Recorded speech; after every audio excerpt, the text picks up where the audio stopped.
Hey everybody, and welcome to another episode of No Limit with Krzysztof and Luke, where we talk about anything and everything vaguely investing related. But I guess currently we seem to have a bit of an AI theme running, and I guess today's episode is going to be no different. I'm Luke Hallard, and as ever I'm joined by my fellow lead advisor at Seven Investing, Krzysztof Pakarski. Good afternoon to you, Luke. I've been waiting to have this conversation. So much has happened since we last spoke. Can you believe it was a mere 2 weeks ago? For sure. Well, today is Monday, the 24th of October, and I think this is going to go out in about a week's time. But something I will say very exciting. Just 2 hours ago, we have a brand new Prime Minister, our third in, 2 months maybe? Pretty wild times over here. Sorry to make this blunt, but what? How do you feel? Tap into your feelings. I mean, it's hard, not being in the place not being there with you to understand or feel the upheaval, or maybe it's projection. But how are you handling all this? Is it wild? Are you okay with it? I mean, what the heck is going on even? It's just a mess, isn't it? I guess if there are any emotions I'm feeling personally, embarrassment and frustration that we just haven't sorted this absolute shit show out, to be honest. So 2 hours ago, Rishi Sunak crowned as PM, replacing Liz Truss, who lasted just 44 days in her disastrous role as Prime Minister. Can you walk us back, just maybe give us a little bit of concrete detail? From your view, why did Boris Johnson get booted out, let's say? So essentially, I guess a couple of things were going down. There was something called Partygate, which the newspapers got hold of. And basically, while putting out his coronavirus pandemic policies that stopped a lot of citizens actually from, even seeing family members at Christmas at the height of the pandemic, allegedly Boris was having a bunch of parties at Number 10 with his colleagues, so kind of flouting his own rules. But if you've been following the Boris story for the last decade or two, you used to be the mayor of London. This guy has a kind of traveling circus that goes with him everywhere, right? And he kind of plays by his own rules. This really shouldn't have been particularly surprising to anybody. And I think he did a decent job of navigating the pandemic in the UK, but he wasn't a leader that many of his MPs were really getting behind. And so, he got booted out by his own party. And then there was a replacement who lasted, 44 days. Why? And 44 is a kind of magic number in Chinese as well, in Cantonese and Mandarin. 44 is double death, because the 4 C in Cantonese is very similar to the word for death. So that's a double death day to finish on. Can't be good. It can't be good. Can't be good, exactly. Can't be good. So 22 would have been much better. How bad? I mean, when you said, she had this disastrous run, what I'm curious about is, on the one hand, obviously things could go very badly, but on the other hand, when you only have 44 days, what was so disastrous that the turnaround was so fast? I think the main thing that was her undoing was the mini budget, essentially. A swathe of unfunded tax cuts put forward by, her Chancellor, Kwasi Kwarteng, kind of took the fall for it. He was essentially fired a few days before Liz Truss was effectively fired herself. But they were her policies. Liz and Kwasi had put these together some time ago. So he went down for putting forward her policies. And it was a mess. We saw what happened in the financial markets. It wasn't pretty. I think the markets really took a dim view of that. And as a result, sterling bombed. A lot of UK pensions were in really quite serious trouble. It wasn't pretty. One thing about Rishi is he kind of set out that this is what he thought would happen, and he's kind of come to pass. He's probably the best of all bad outcomes right now. But I think one thing we can look forward to, perhaps, hopefully, is a bit of stability, and a PM who's, as an ex-chancellor of the Exchequer himself, has got some financial nous and is at least going to navigate the economy side of things, hopefully successfully. Do you have any personal views in this? Personally, I think we should have a general election, which is where the entire country has the opportunity to have a say on who our PM is. But the opposition party have a really strong lead in the opinion polls right now. It's almost certain that Labour would get in if there was a general election. So it's kind of a suicidal move for the Conservative Party, who currently have power, to call a general election. They're basically giving up control if they do that. Does it feel like a chaos? Like, obviously it's not stable and it's not par for course. So how bad, or bad in quotes, is it? It's been pretty bad for the last week at least, when we've just been up in the air again. I think the news today is good news. As I said, kind of best of all the bad outcomes that are currently on the table, like Boris having just been booted out and I think still potentially facing kind of legal consequences for some of his actions while he was PM, that Partygate thing. Boris getting back into power, which was looking like it was possible like 24 hours ago, that would have been a complete disaster. The other sort of third horse in the race is a lady called Penny Mordaunt. I think she could have been a good leader, but she didn't seem to have the party uniting behind her. Sunak seems to have the edge here. He got to the required number of votes from MPs the fastest, and I think he's going to do a decent job of the economy. Plus, hey, I've seen one newspaper describe this as the UK's Barack Obama moment, so that's great as well. I can get behind Rishi. I think that'll see us stably through to the next general election, but honestly, I'm not voting for the Conservatives when I get my chance. Fascinating stuff, Luke. I mean, not that the political situation here in the US is anything to admire. It's pretty wild what the world, I guess, as a whole seems to be going through. But that quickness of change is quite startling. And one thing I'm curious about is that from a systems view, often changes require time to move through the system, right? You could pull a lever, but you actually won't see the effects of the policy or how the variables shift. And often it's many months or perhaps years. So I wonder, maybe the only, call it, counter argument would be you elect a new prime minister and in 44 days, there's no logical way for any policy to have had any real chance to do whatever it was going to do. So was this the case of a kind of hysterical panic, or was it really just so disastrous that it was obvious from day one? Well, let's put aside the mini budget and the financial policies. Something that really alarmed me personally, kind of the bread and butter for a PM. So there was a vote on anti-fracking that the opposition party had brought, and there was such chaos for the Tories in trying to assemble their membership and vote against this motion that was being put forward by Labour. And this really should be kind of ABC stuff for a PM to be able to organise. And evidently the chaos and the misconfusion was rampant, and nobody knew if it was what's termed a confidence vote or not, i.e.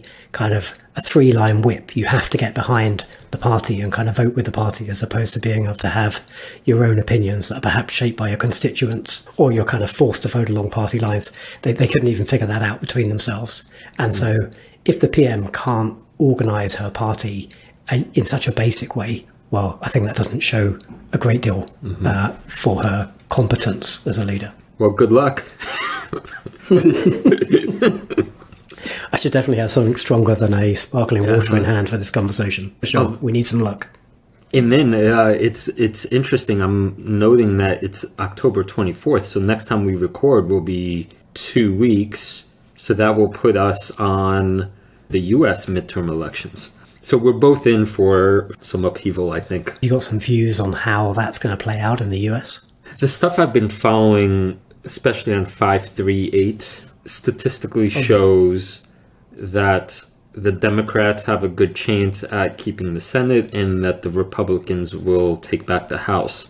But unlike any other election year, it seems like the variables in play are so intense and perhaps unpollable that we don't know.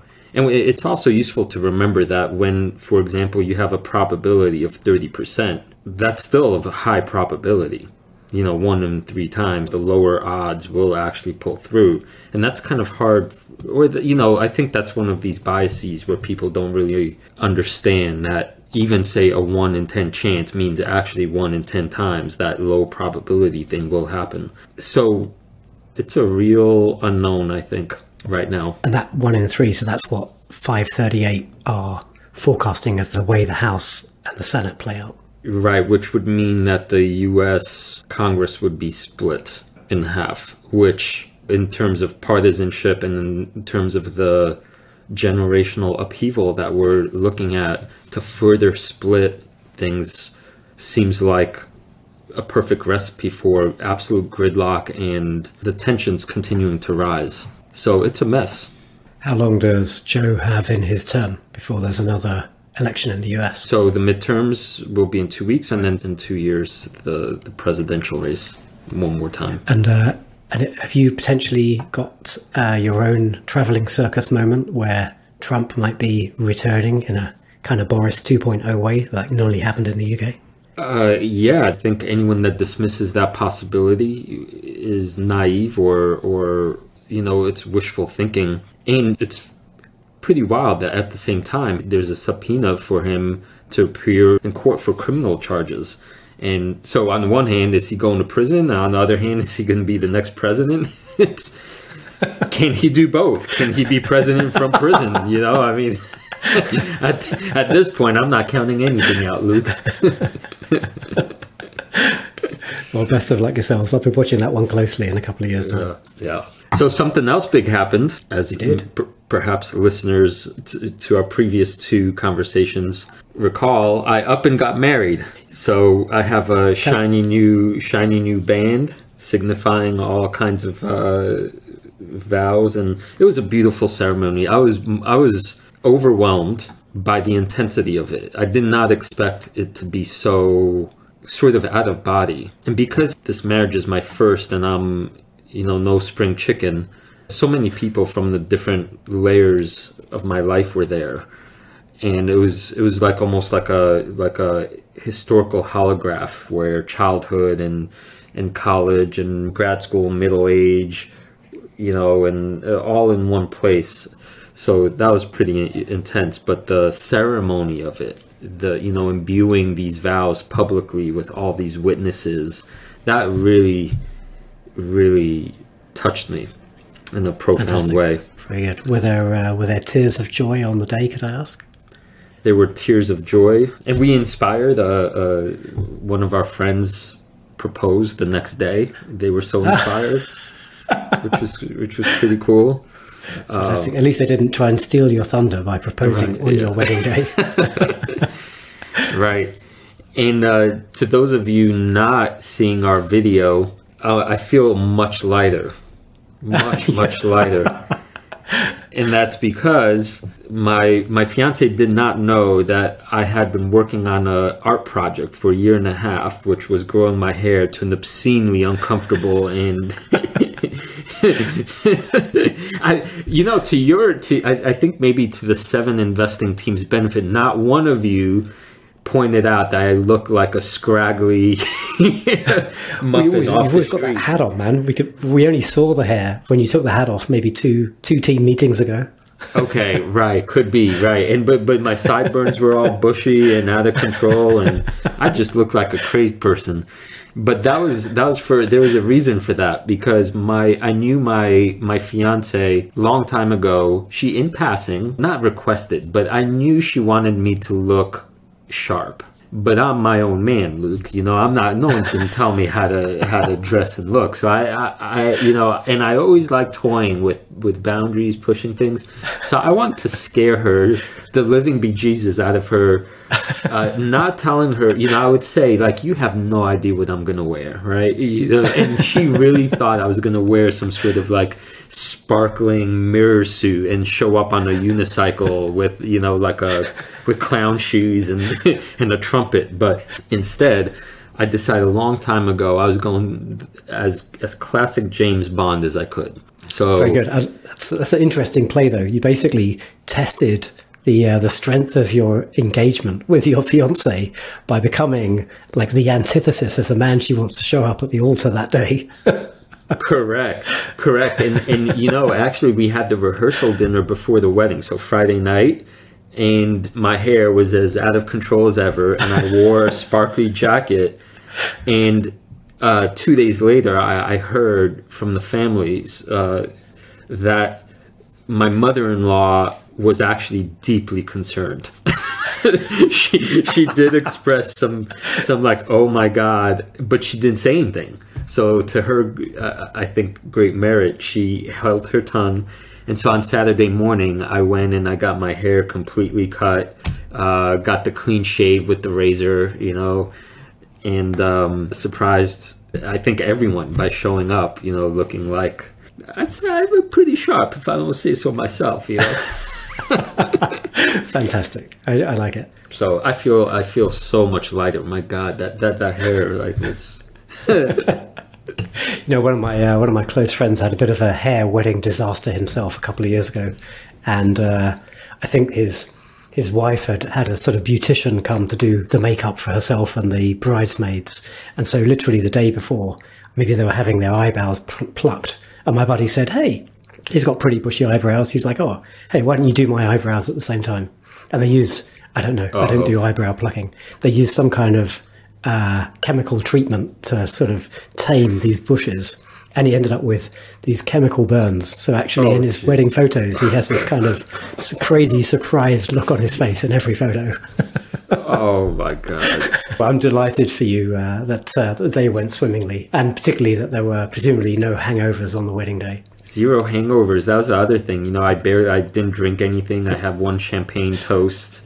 I didn't eat anything. And I had, you know, we had donuts delivered. We had a big donut truck, and I didn't really get to sample any of it because it was just too much going on, too many conversations and people.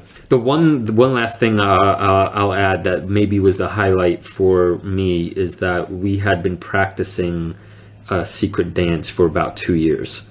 And so when it was when it was time for the couples dance, we had about 2 minutes of the slow waltz to my favorite Dylan song, and then I choreographed that seamlessly transitioning to Leonard Cohen's tango "Dance Me to the End of Love," in which we actually tangoed. And then there was a transition to a salsa song where we salsa'd, which transitioned to obviously Magic Mike's Pony. And when I watched the video of it, the crowd is just absolutely hooting and hollering, you know, because no one, you know, it's one of those, no one was expecting it. And I didn't fuck up too badly. I missed maybe a couple turns here and there, but mostly it went all right. So it was so joyful. Fantastic. I'll look forward to seeing the video of that at some point if it's public domain. It will be soon. Or maybe you can reprise the dance for us on a future podcast episode. Right on. So you want to talk some AI stuff? Let's do that. Let's get serious. How about taking us back to the Tesla AI day? I did watch the Tesla AI day from a beach in Thailand. The overwhelming sense I had watching was that it was like a recruitment event for some of the smartest engineers. And that's a really smart way for Musk to leverage his brand. Like, their culture of innovation is one of the key things that really sets them apart from their competitors. And if he can recruit like some of the best AI engineers on the planet, which it seems he's successful in doing, well, you know, that in itself is a very significant moat for the company. And that's what I heard too in the follow-up, that he mentioned that the amount of resumes increased by whatever magnitude. It's amazing to think some of the, you know, what is it that makes a company truly stand out? We get caught up in the financial statements and all of that, but sometimes it's these intangibles that are just, you can't even, you know, they don't fit on the balance sheet or they don't fit on the cash flow statement, but it's like little moves like this, which end up being gargantuan. Because if you think about, right, like where the brilliant ideas come from, they come from human minds. Well, how do you get the human minds to sign up on your team? It's through doing these kinds of things. And Tesla is, absolutely have the most interesting problems to work on. And, you know, you're going to attract people, even putting things like salaries aside.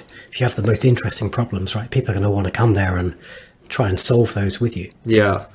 So the second question I had that was sort of maybe open-ended, but I think I have a view on it. I'm curious what yours is. My recollection is that afterwards there was some pushback against the quality of the robot that was revealed, right? Because if anyone listening to this remembers, there's the Boston Dynamics team, right? And I remember seeing a YouTube video of their robots like doing somersaults and kind of choreographed dancing, and it was, you know, very high level stuff, like, oh my god, these robots can really do a lot. And then you have Tesla showing what appeared like a more primitive, kind of clunky, you know, version 1 kind of thing. And the pushback was, you know, what, like you had this big hoopla and you're revealing this thing that isn't that impressive. My take is that, correct me if I'm wrong, Luke, that what Tesla was emphasizing was that we are looking in terms of actual productivity and the capacity to make these things that have utility. And utility does not mean doing somersaults. Utility means we are thinking really in terms of like production line and getting from point A, this idea of a robot being a legitimate helper, to actually making them and selling them and implementing them. So the quickest path toward another revenue generating source on one hand, and obviously optimizing efficiencies in another. So therefore we don't need to make them fancy. Is that your understanding? Yeah, for sure. I mean, I think this is Musk's kind of first principles thinking about everything, right? What's the point in creating, say, a $500,000 robot if you can't really kind of scale out production because it's so complex to build at scale? And, you know, what is the potential demand for these, right? You've said there, like factories and in the home, like just by themselves, that could be like 1 billion plus robots. And there's a ton of other use cases too. If you could start producing these things at like $10,000, $20,000, $30,000, not $500,000, well, there's a whole bunch of use cases that just make absolute sense. Yeah. It just seems like a huge... It's really hard for me to think about this company now other than an AI company, right? So when I hear about all the revenue forecasts and always focusing on the amounts of cars being sold, I mean, right, obviously, that's where the current revenue is coming from mostly, if you discount even solar, or energy stuff. But after the AI show or recruitment event, I just can't take anyone seriously that calls Tesla a car company. I'm not trying to be dismissive either, but I mean, it's just like right there, like we are about to make robots, like, so. Yeah, I agree. But it's still a long way to go, right? There are some, not insurmountable hurdles to clamber over, but it's a long way from what they showed at AI Day to actually sticking something in a environment where it has to, interact with people. So you've got all those kind of risks and danger potential to be able to do that safely at massive scale. It's a long journey, but Tesla do seem to be the leader on this journey right now. So I wonder, in terms of realistic timelines, whether this AI event day would actually allow Tesla to speed up the rate at which they catch, say, the leaders, if they, in theory, are even behind. Right. Like whether this had the desired impact. And it seems like if you've collected all these thousands of resumes, then the rate at which the robot might actually be brought to production this is maybe our inherent optimistic ways of thinking, might actually be faster than we think. For sure. I mean, I suppose there are already robots in warehouses, right? What's that company? 6 River Systems. And, Amazon have robots scurrying around their warehouses. But I guess, they're like almost, the Amazon robots are almost like mobile packing shelves to help human packers. Here, though, we've got, with Musk's Optimus, we've got an actual humanoid robot that can do more human tasks, so much more general purpose. And as far as I could tell on the last earnings report, I'm pretty sure there's 0 revenue from the robot, right? And there's 0 revenue being anticipated.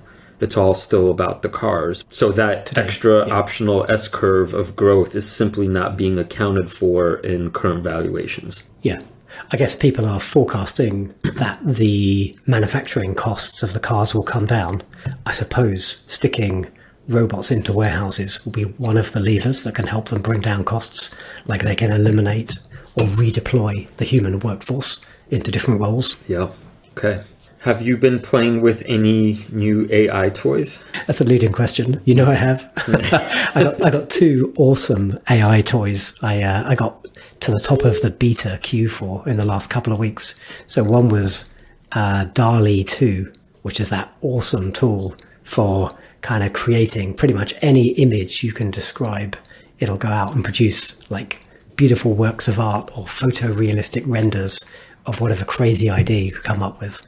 And then one I've been playing with just in the last 48 hours is a authoring tool, a writing tool called Lex, which basically uses GPT-3 to help you write stuff. I read an article over the weekend and Lex was invaluable when I was getting kind of writer's block at certain points. Lex would chime in with some really interesting kind of snippet to help me sort of prompt my thoughts and get to the next part of the article. That's so fascinating. Yes, I'm loving this tool, Lex. I've only just started to get to grips with it. I got it to write me a poem. I was pretty blown away with how articulate it was. It's helped me with an article, and I was demonstrating it to my wife yesterday, and it helped her with an Instagram post she was trying to write. This thing, it's a large language model, and it just seems to be insanely smart at helping you kind of finish your thoughts. So I think it's going to add a lot of utility to anyone who's in the writing trade in the same way that DALL-E 2 is going to help artists.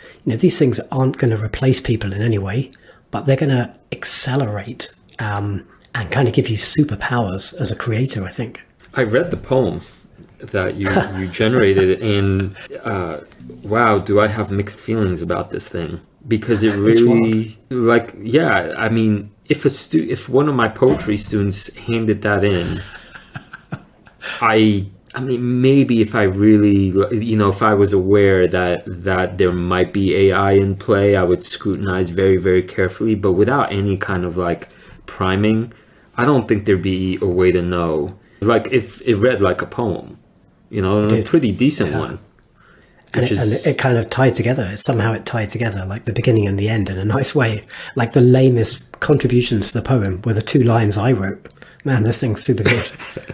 They had a real sensibility to them, right? Something about was it a bird shadow? I think I've got the poem on Twitter. I won't read it now, but go check out my Twitter at 7LukeHallard and have a read. It's interesting. I humorously. I went back to my title and I substituted AI poetry for an AI recipe and generated something from the same starting line. The thing gave me like a recipe for making a lark pie. It's wild. Wow. And the recipe made sense. I spent a bit of time in the kitchen. Like these flavors kind of made sense together. Are you open to talking about how it helped you with the content that you were writing? Like what point did you get stuck and say, okay, I wonder what I could get from this, and then what did it offer you? Yeah, so I was writing an article about ADRs, American Depository Receipts, and you know, I won't go down that rabbit hole. It's quite a complicated topic, but essentially it's a mechanism for US investors to get exposure to international companies in a slightly different way than just investing on the overseas exchange. So it's quite a technical topic. Lex, let's take an example. So, okay, there are what's called sponsored and unsponsored ADRs, and they have kind of different attributes and kind of pros and cons of both of those categories. Well, with a kind of keying up phrase of the benefits of a sponsored ADR are, and you just kind of hit +++, and then the Lex AI jumps into action, and it generated like a bulleted list that was pretty robust. You know, I'm writing an article for 7 Investing, right? I'm not going to take anything the AI tells me with a pinch of salt, but I went off and did my own research, and it was a pretty good list. So wow. I think you're not going to, as a professional author, you're not going to want to kind of lean on this stuff and rely on it. Like, it could be coming up with complete garbage, But I think just helping you kind of, unstick your mind and giving you a starting point for a bit more research, it's invaluable. I've been saying, I think maybe to my students now on the collegiate level it seems like maybe it's been a while, call it 10 years, that the point is no longer information, right? We have all the information we need in our pockets, starting with the iPhone or iPhone era, right? And so what is it that I can teach you that's of value that doesn't have to do with information?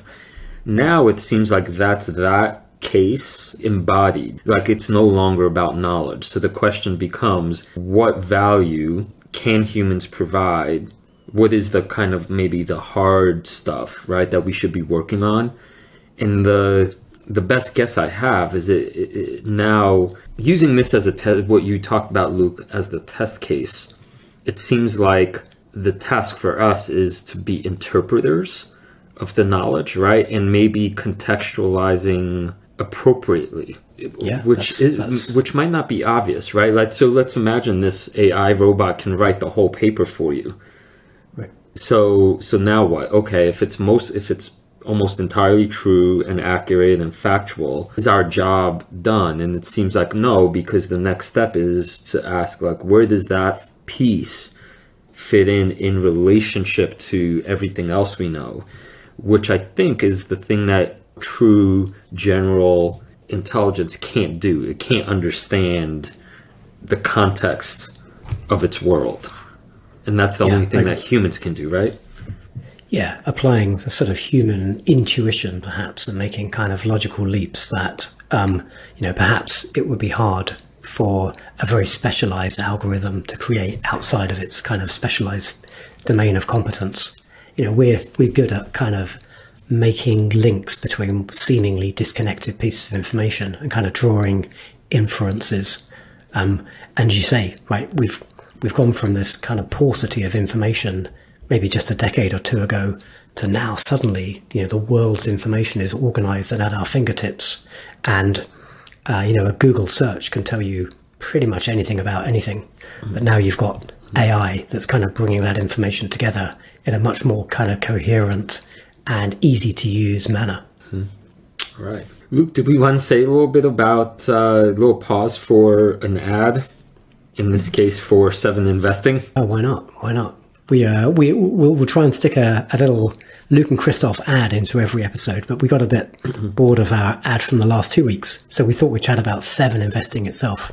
So, Krzysztof, we're both lead advisors at 7 Investing, and what 7 Investing's kind of mission statement, we say it's our mission to empower you to invest in your future, and we do that by providing monthly stock recommendations for our premium members and educational content that's freely available for everybody. But you're kind of new to the team, Krzysztof. You've been with us for a couple of months now. What does that mean to you? How does that mission statement resonate with you? I think the differentiator that I've experienced so far is, one, the depth of research that we offer in terms of the reports. I mean, they're really, not that length is always the key signifier, but they're long, which means that we've all put in a lot of time to really get to understand the companies that we're recommending. And then what I've heard and what I've experienced is that we're accessible to that. There's 7 of us, and that all 7 of us are available to answer questions both on the Discord chat and on the subscriber call and in I guess through the company updates. And so that it's not like the thing we're doing is some holy grail of knowledge that then remains behind some paywall and then you just have to take our word for it. But it feels to me a much more dynamic invitation for anyone wanting to learn how to invest to follow the process and to interact with us. And knowledge is born, I think the good knowledge, via interaction and unexpected emergence of ideas. What do you think? No, I agree. I think the Discord is quite new for us, but actually it's incredibly powerful. It'd be great. We've got thousands of members on the Discord now. It'd be great, actually, if you're listening and you're in the Discord and you're kind of lurking, like chime in, say hello, ask a question, share an opinion. Right? It'd be good to hear from more people. But we've got maybe I would say maybe 20 or 30 members now who are actively contributing and, helping me understand the companies I'm invested in better ways, and sharing stock ideas. I think it's really, really valuable. And as you say, you look online on the Discord, and Discord's kind of fun. You can kind of see who's active at any time. So, I can see you sitting there in green sometimes. I know Krzysztof is maybe writing something or chatting with another member. It feels kind of real. It feels live. And to the last point here, it feels to me like one of the biggest mistakes any investor can make is not understanding for themselves the reason or reasons why they invested or the company itself. If that's the case, then you are at the whim of basically somebody else's idea or bias, and you really can never know their motivation. I mean, not to infuse any malevolent things here, but the market's tricky, right? And so I think we empower people to really say, you can learn, you can figure out what's important to look at, to study, and it is possible to have a pretty deep understanding of the companies you invest in. And if that's your floor, then you will be set up for success. And when the stock market's in the sort of part of the cycle it is right now, when at least growth stock valuations are really through the floor, like really understanding your own thesis for the company is critically important. Because if you bought something because a service you signed up for just told you, oh, go buy this thing, well, if you're sitting on maybe a 50% plus drawdown, at some point you're just going to say those guys got it wrong, and you're going to bin that stock from your portfolio. But if you really understand the thesis and the reasons why you're invested, well, that's going to help you kind of hold the line when things are going bad, because you'll know the kind of metrics that show the company is improving and growing in the most important way. Like the stock price isn't always an accurate reflection of truly what's happening in a company and its prospects. Mm-hmm. Amen. This was the best 7 investing ad we've ever written. We'll get Otter to transcribe it for us, and we'll get Lex to improve it. Right. Awesome. So my main update for this week has to do with the Metaverse. You've been reading that book, right? Yeah. I'll hold it up to the light one more time. I'm finding it really fascinating, and the last section really taught me something.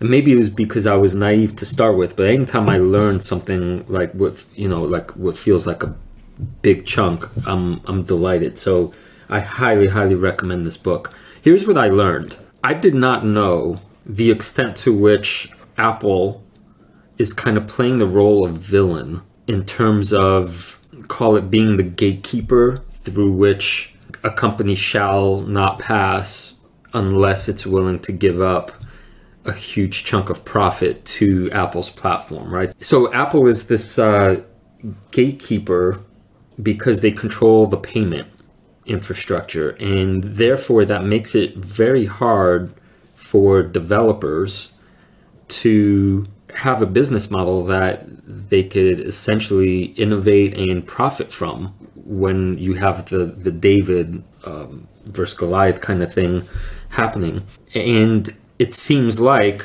the metaverse cannot happen in our idea of it, meaning like many virtual worlds that are interconnected to one another, if you have this gatekeeper, currently again in the form of Apple.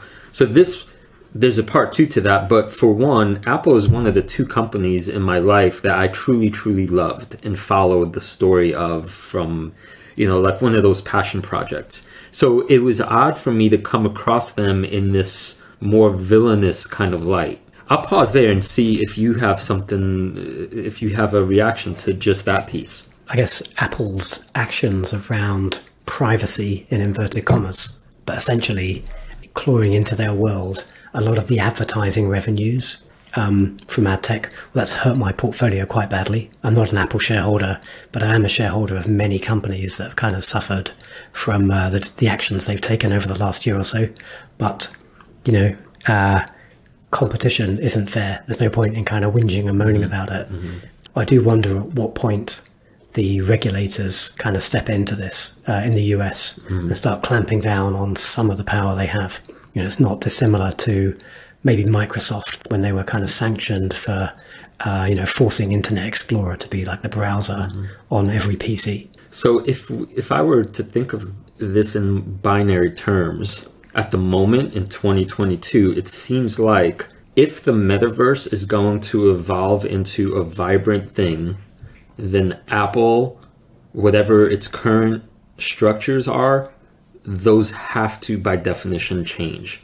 So either they're going to lose a whole bunch of revenue and then they'll have to really adapt to whatever the metaverse is forcing them to adapt to, or there might not be a metaverse the way we currently envision it because of their policies. And it's curious, I believe recently I heard that Tim Cook isn't deliberately avoiding the use of the phrase metaverse. And now I think I'm starting to understand why. Okay. I don't know what's happening inside Apple? Have they got their own VR hardware that's coming at some point? Or was that just rumor? It's rumor, but I'm pretty sure it's one of those rumor in just the sense that they've hidden the product, but they're working on their device. If I'm being honest, the whole knock against Apple since Steve Jobs passed away is that they've only been iterating. It seems to me that the greatest opportunity they have to truly create something innovative, it would be in whatever the AR, VR headset thing would be. And I would not be surprised if they really came out with something that was, a whole leap in whatever Facebook Meta is offering. Yeah, I agree. Their focus on design and kind of, aesthetics and usability, I think is what's needed because this hardware is kind of clunky in the current iteration. And so, right. So the second piece that connects to the first, Luke, is that I now have a greater respect for what blockchain technology is doing or trying to do, because the answer to Apple's closed payment rails gatekeeping is blockchain. And I think for a lot of people, this might be a valuable insight that what we've seen so far in the carnival-esque scam-infested waters is, the early stages of the bad actors and just people speculating. But with the cryptocurrencies and the altcoins and all of that stuff, but we also now know for a fact that blockchain technology enables a different form of payments on which the metaverse would thrive, therefore circumventing the problem of Apple. And that immediately gives the whole space much more legitimacy as far as like why we should care and continue staying updated. Yeah, maybe for a future podcast we can go down that rabbit hole a bit further, because I'm also a believer that sort of decentralized currencies are the future for lots of reasons, and we're in this kind of Wild West time right now that probably isn't indicative of the true power of some of these, this protocol or this platform. Luke, so I see that we're on about the hour mark. And I also know that, I don't know if you came across the latest Lex Friedman podcast with Balaji Syverson. Pardon, I butchered his last name, but that was 8 hours long. I don't know if we've worked up to that level yet. I'll definitely need more than sparkling water if we're going 8 hours. What were Lex and Balaji talking about that they went so long? Everything. Okay. I made it through the first hour this morning, which was about UFOs and the network state and the problem with governments. Wow, cool. Okay. Yeah. There's a whole, I consider myself a distance runner, but there's a whole bunch of distance runs to get through that one. Or one long one. Yeah, well, a very long one. Yeah. So but you're right. We're coming up on the hour, which is kind of the arbitrary deadline we've set for ourselves right now. So do you want to land this plane, or do you want to talk some more about the agenda items? Let's land the plane. But I think we're going to close the episode out with you taking revenge on me for the 3 conversations game last week. Correct, Luke. So unless I'm misremembering, I'm going to ask you 3 questions, and you get to veto one of them as off the table, and then I pick one of the 2 remaining ones. Is that correct? That's it. And I'll try and be articulate about that topic for, let's say, a minute. Okay, here we go. Okay. Question number 1 is, imagine tomorrow we get to have general artificial intelligence or a flourishing metaverse. Which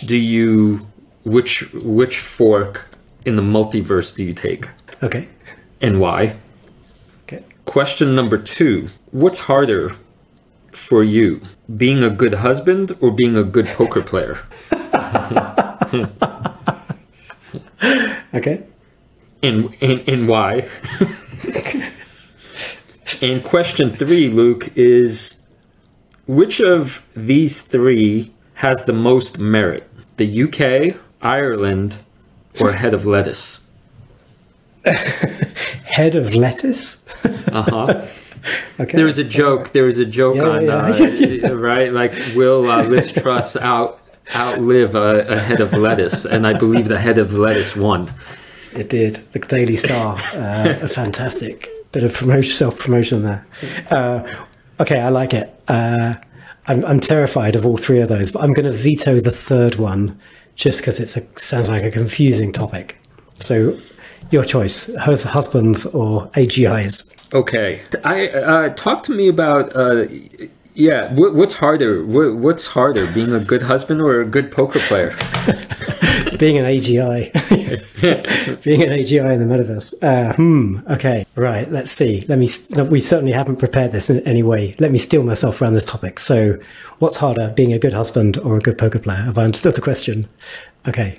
So let's think about the disciplines or the attributes of each of those so we can contrast them. So, and both require work, by the way, I'm sure. Being a good husband requires being considerate, kind of understanding your partner's needs, being a good communicator, and being, part of a team and collaborative. And as I said those 4 things, I realize I'm terrible at all of those. Being a good poker player requires discipline, study, a great memory, a bit of a head for maths, and maybe the ability to kind of put yourself in your opponent's perspective and kind of, think about things in a multi-dimensional way to make a good decision. So they're wildly different, almost polar opposite skill sets. And I do wonder, this isn't answering your question, I do wonder if being good at one thing is kind of correlated with being bad at the other. Because I think I'm a decent poker player and I'm kind of a bit of an average husband. So what was the question? Was it better to be one or the other? Or was it what's harder for you? Harder for me. Well, okay, so harder for me certainly is being a good husband because of those kind of key attributes, which I think is a pretty decent list of things. I'm kind of a bad communicator about emotional things. And I certainly do think of Katrina and myself as a team, but I maybe don't talk to her about that clearly enough. Maybe for me, it comes down to communication. I enjoy, kind of talking into the ether on a podcast. I'm enjoying chatting to you. I enjoy chatting to my buddies. When kind of, emotions get overlaid on that though, maybe I find communication much more difficult than I should. I actually had my buddy Albert listen to episode 2 and told me off just this morning for saying that I find it easier to say I love him to him than I do to say the same thing to my wife. Oh, wow. That was such a good answer. Would you, I can't turn the question back at you, but you are a poker player and you're a new husband. Would you give up your poker skills to be the world's greatest husband? No, that's so unfair. I can't. It's not my turn this week. Okay, man. It's on my list for next week. Okay. Hey, I'm only 7 days in. I don't know what I'm doing yet. I just wake up and I'm like, oh, I get to be a husband today. Just don't release any mini budgets in your first 44 days. No. The one thing, maybe to end this pod, when I heard you say that a good poker player can take the perspective of, you know, the other hands, I'm not sure I think that's actually exactly the kind of skill set that would make someone a great husband, because it's all relation, right? Like if you know why your partner is upset and you could actually step out of your own view, then odds are you're not going to create more of a mess. So I would say they're actually although in poker you can probably relatively accurately assign probabilities to certain outcomes, whereas you try and predict what your partner's going to do, you're like for an upset. And that's hard won wisdom, right?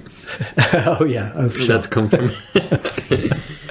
All right, Luke, it's been such a pleasure talking to you one more time with no limits to our conversation. I really look forward to talking to you again post US elections, this time in early November. Very good. Great chatting to you, buddy. See you soon.